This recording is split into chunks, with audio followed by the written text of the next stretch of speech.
In this video, I'm going to demonstrate and cue 3 different movements that are going to help determine muscle firing patterns. So the first one is going to be leg extension, where we establish the muscle firing patterns of the glute max, the hamstring, and the erector spinae.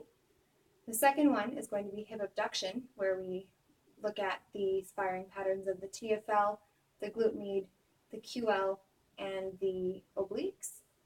And the last one will be a trunk curl, where we look at the firing patterns of the rectus abdominis and the hip flexors. So I have John here, and I'm going to ask him to demonstrate these for me. So I first will check that his body is all in alignment, and then I'll ask him to bring his legs together to start. Ideally, we would do this on a table so his feet are hanging off the end. And then I'm going to palpate John on his erector spinae on both sides, and then his glute max and his hamstring. And then I'll ask John if you can lift your leg 3 times. Good.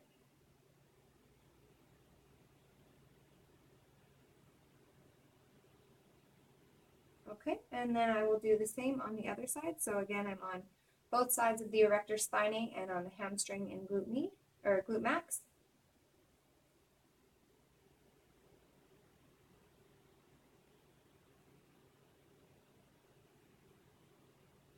Excellent. So now I'll ask John if he can turn on his side, and we'll have him with his bottom leg bent and his hands supporting his upper body, and make sure that he's in a nice straight line.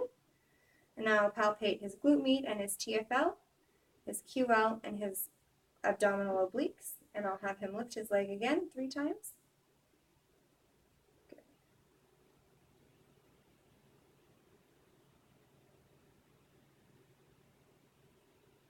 Excellent. So now I'll have him do the same on the other side, so I'll have you roll over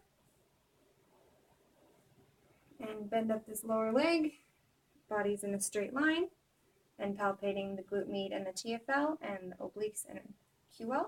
Lift your leg 3 times.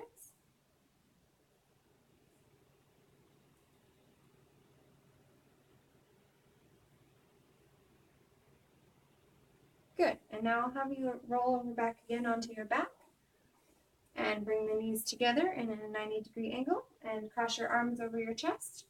And I'll palpate the rectus abdominis and ask him to curl up so that his head and shoulders lift up off the ground.